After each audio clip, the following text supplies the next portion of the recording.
जो कुछ हो रहा है उसके बाद देशवासी यही कह रहे हैं, बस कर, हे ऊपर वाले अब थोड़ा रहम कर हम लोगों पर, क्योंकि इतने मजबूत नहीं है कि हर रोज ये जख्म देख पाएंगे। लेकिन सवाल भावनाओं से ऊपर उठकर यह भी है कि क्या यह केवल हमारी बदकिस्मती थी, यह केवल किस्मत का रूठना था, ऊपर वाले का नाराज होना था, या फिर हमने लापरवाही की पराकाष्ठा पार कर दी और उसी वजह से हादसे के बाद एक और हादसा हो रहा है। आज हर खबर डराती है, हर यात्रा भरोसे की नहीं है, आज दुआ की मोहताज है। आज ट्रेन में चढ़ने से पहले, प्लेन में चढ़ने से पहले आपकी टांगें कांपती होंगी, आपके मां बाप आपके सुरक्षित पहुंचने तक दुआ मांगते होंगे। 2025 को हम एक साल नहीं, काला अध्याय के तौर पर देख रहे हैं, जिसके हर पन्ने पर दुख, शोक, टूटी उम्मीदें, ये सब कुछ है। लेकिन सवाल फिर वही मेरा है कि क्या यह मनहूसियत का साल था, या हमारी लापरवाहियों को हम हादसा और खराब किस्मत कहकर जिम्मेदारी से भाग रहे हैं। इस साल की शुरुआत से शुरू करते हैं। सबसे पहले कुंभ। आस्था पर जब लापरवाही भारी पड़ गई, उसे आप किस्मत की मार कहेंगे या सिस्टम की नासमझी, वो आप पर है। लेकिन 29 जनवरी 2025 प्रयागराज का महाकुंभ चल रहा था। वो पर्व जहां भीड़ नहीं, आस्था उमड़ रही थी, लोग शरीर से नहीं आत्मा से स्नान करने आए थे, जहां हर डुबकी में उम्मीद थी कि पाप कट जाएगा, जीवन सुधरेगा, मोक्ष मिलेगा। लेकिन 29 जनवरी 2025 को मौनी अमावस्या के दिन आस्था चीख में बदल गई, भीड़ रौंद गई, मौत चारों तरफ बिखरी थी। लाखों लोग उस दिन गंगा के तट पर थे, व्यवस्थाएं चरमरा गई थी, रास्ते सकरे थे, पुलिस कम थी, दिशा निर्देश उलझे हुए थे, भीड़ बेकाबू थी। तभी यह घटना होती है। किसी ने कहा अफवाह की वजह से हुई, किसी ने कहा लापरवाही की वजह से, लेकिन मौतें हुई। किसी ने 30 मौत कही, किसी ने 40, किसी ने 60। बीबीसी की एक रिपोर्ट आई थी जिसमें कहा गया 100 से अधिक मरे।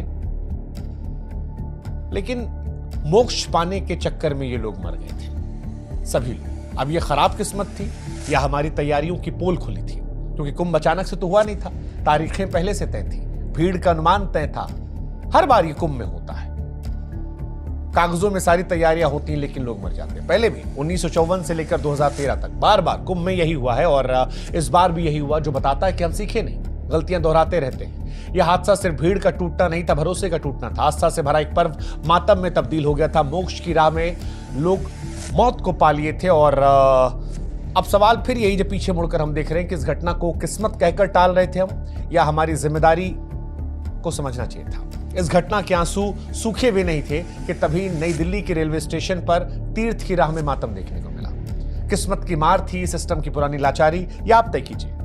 15 फरवरी 2025 नई दिल्ली का रेलवे स्टेशन, जहां हर दिन हजारों लोग आते हैं। कोई सफर पर निकलता है, कोई अपनों से मिलने, कोई जानने के लिए, कोई मोक्ष की कामना के लिए। लेकिन इस दिन भी महाकुंभ के लिए जब विशेष ट्रेनों की घोषणा हुई तो बड़ी भीड़ आई, लेकिन लौटी मातम में लिपटी लाशों और टूटे चप्पल के ढेर के साथ। भीड़ बड़ी थी, अनाउंसमेंट को लेकर कुछ गड़बड़ियां हुई, प्लेटफॉर्म की जानकारी कहा जाता है गलत दी गई, पुलिस हालात संभाल नहीं पाई और देखते ही देखते भगदड़ हुई। 18 लोगों की मौत हो गई, कुछ वहीं दम घुटने से मर गए, कुछ ट्रेन की पटरी पर गिर पड़े, कुछ तो इतने छोटे थे कि भीड़ देख ही नहीं पाई। कोई माँ बाप को यहां पर तीर्थ यात्रा पे ले जा रहा था, कोई अकेले स्नान करने जा रहा था, किसी ने महीनों पहले टिकट बुक कराई थी, कोई भीड़ के इंतजार में खड़ा था, पुण्य कमाने जा रहे थे और जीवन छोड़कर चले गए। यह हादसा किस्मत की मार था या वही रेलवे की पुरानी व्यवस्था की लाचारी जो हर बार भीड़ में दम तोड़ देती है? पहले भी हुआ था 2013 में इलाहाबाद रेलवे स्टेशन पर 45 लोग मारे गए थे और 12 साल बाद भी हम वहीं खड़े हैं। सवाल, क्या तब भी किस्मत खराब थी आज भी, या तब भी हमने कुछ नहीं सीखा था और इस बार भी कुछ नहीं सीखा? अभी भी सवाल, अगर अनाउंसमेंट वक्त पर हुई होती, भीड़ के लिए गेट खुले होते, बेहतर मैनेजमेंट होता, तो शायद ये लोग जिंदा होते। 2025 में ये लापरवाही या किस्मत की खराबी हमें आज भी परेशान करती है। जवाबदेही इस देश में पता नहीं कागजों में रह जाती है। इन दो घटनाओं के बाद हम ये मान रहे थे कि शायद अब ये देश में लोग सतर्क होंगे, लेकिन तभी पहलगाम हो गया, स्वर्ग में खून बहाया गया। अब यहां भी सवाल यही था कि किस्मत का धोखा था या सुरक्षा की चूक, क्योंकि 22 अप्रैल 2025 पहलगाम, वो जगह जहां लोग जिंदगी के शोर से कुछ सुकून के पल चुराने जाते हैं, बर्फ से ढके पहाड़ दिल को ठंडक देते हैं, वादियों में गूंजती हंसी जन्नत सी लगती है, उसी पहलगाम में आतंकवादियों ने स्वर्ग को लहूलुहान कर दिया, नर्क बना दिया। 26 जाने चली, अधिकतर हिंदू पर्यटक थे, नाम पूछकर मारा गया। कोई हनीमून पर था, कोई माँ बाप को लेकर आया था, किसी ने रिटायरमेंट के बाद खुद को पहली बार सफर चुना था, सेल्फी क्लिक कर रहे थे, वीडियो बना रहे थे, लेकिन बंदूक गर्जी, बम फटे, चीखों ने पहाड़ को थर्रा दिया। अभी भी सवाल है कि बदकिस्मती थी, लोग गलत वक्त पर गलत जगह पर थे, या फिर सुरक्षा व्यवस्था में भारी चूक थी। जिसको छेदते हुए आतंकवादियों ने मौत की दावत दी थी। ये सारी बातें क्योंकि कश्मीर एक सेंसिटिव इलाका है और वहां पर उस बच्चे का स्टेटमेंट अभी भी मुझे याद है कि कोई भी सुरक्षाकर्मी आसपास नहीं था, जबकि ये पता था वहां भीड़ बहुत होती है। आप इसे क्या नाम देते हैं वो हम आप पर छोड़ देते हैं, लेकिन सच यही है कि इस घटना ने भी हिंदुस्तानियों को खूब रिलाया। इसी के बाद ऑपरेशन सिंदूर हुआ, भारत ने हमला किया, उसमें भी हमारे कुछ जवान शहीद हुए, लड़ाई झगड़ा, पैसों का नुकसान। 2025 ने साल बहुत कुछ दिखाया है, लेकिन सच ये भी कि जो 26 चले गए उनके परिजनों के लिए अब वो सिर्फ फोटो तक रह गए, यादों तक रह गए, वीडियोस तक रह गए। ये त्रासदी थी, आतंक की भी, लापरवाही की भी। किस्मत धोखा देती दिखी, लेकिन सुरक्षा तंत्र जो था वो भी कमजोर था। आखिर में लाशें, आंसू, बयान सब रहा, लेकिन फिर वही रहा कि क्या ये बचाया जा सकता था अगर सुरक्षा बेहतर होती। ऐसे ही बंगलौर में स्टेडियम में भगदड़, आप याद कीजिए, जश्न मन रहा था, लापरवाही ने तालियों को चीखों में तब्दील कर दिया। 4 जून 2025 आरसीबी जीती थी, आईपीएल का जश्न मन रहा था, तालियों में गूंज थी, आतिशबाजी की चमक थी, हजारों चेहरों पर खुशी थी। 18 साल बाद ये टीम पहली बार जीती थी, लेकिन उसी बीच कुछ ऐसा हुआ जो मिनटों में स्टेडियम मातम की मंडी में तब्दील हो गया। मातम की मंडी में भगदड़ मची, 11 लोग मर गए, अधिकतर बच्चे थे, 30 साल के नीचे सब थे, 11 साल, 13 साल, 17 साल, 19 साल। वो तस्वीरें अभी भी भूलती नहीं है। फिर सवाल ये उठा कि क्या ये दुर्भाग्यपूर्ण हादसा था, किस्मत का खराब होना था, या फिर हमने लापरवाही की। सरकार आयोजकों को यहां भी अलर्ट किया गया था। भीड़ की क्षमता पता थी ज्यादा होगी, लेकिन इसके बावजूद भीड़ को रोका नहीं गया। फ्री में टिकट देने की बात रही, लोग जश्न मनाने आए और मर गए।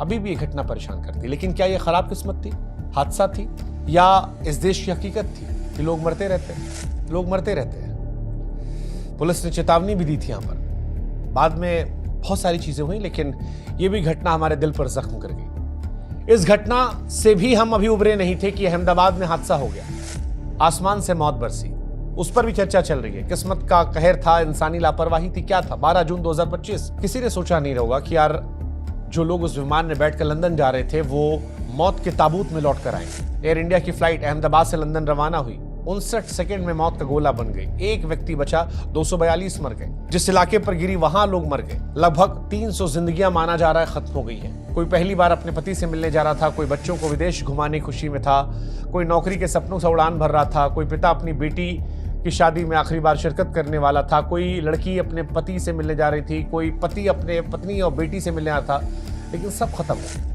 कहते हैं इंजन फेल हुआ, तकनीकी खराबी थी, किस्मत का खेल था। लेकिन सवाल यह भी है कि क्या जहाज का रखरखाव पूरी तरह दुरुस्त था?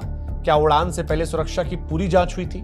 क्या एयर ट्रैफिक के दबाव में कोई चूक हुई? पता नहीं क्या रहा, किस्मत खराब थी, इंजन खराब था, क्या था पता नहीं। ब्लैक बॉक्स से जांच का इंतजार है। सरकार ने कह दिया 6 महीने बाद रिजल्ट आएगा, लेकिन जो कुछ था बहुत दुखद चैप्टर था। जिनके घरों में हुआ वहां सिर्फ खामोशी बची है। ये भी बहुत बड़ी त्रासदी थी। एयर इंडिया को लेकर कई बार शिकायतें आती हैं, एसी काम नहीं करता, सिस्टम काम नहीं करता, अंदर व्यवस्थाएं अच्छी नहीं है, क्रैक्स नजर आते हैं, बहुत सारी चीजें जो एयर इंडिया की वीडियोस लोग डाल रहे हैं। ये भी घटना सवाल उठा रही थी कि क्या था ये। कड़ी चेतावनी भी शायद थी कि इस साल सब खराब हो रहा है। कभी किस्मत खराब थी, कभी लापरवाही। समझ नहीं आ रहा कि किस्मत खराब ने ज्यादा मारा या लापरवाही ने ज्यादा मारा। इस घटना से अभी भी हम नहीं निकले हैं, लेकिन इस घटना के साथ ही मुंबई लोकल ट्रेन हादसा हो गया। मुंबई में लोकल ट्रेन को जीवन रेखा कहाता है। पटरी से उतर गई 9 जून 2025। मुंबई की लोकल ट्रेन सिर्फ ट्रांसपोर्ट नहीं, इस शहर की धड़कन है। सुबह की नींद तोड़ती हुई, शाम की थकान समेटती हुई, हर दिन लाखों जिंदगियों को बढ़ाती है। लेकिन 9 जून को यही जीवन रेखा मौत की दिशा में चली गई।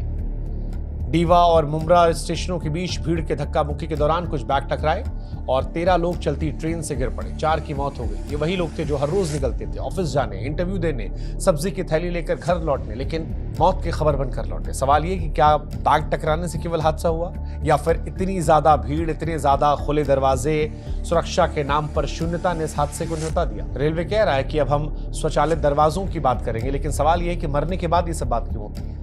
कितनी बार लोगों ने गिरकर जान गंवाई, कितनी बार माफ किया, कितनी बार सुधार किया।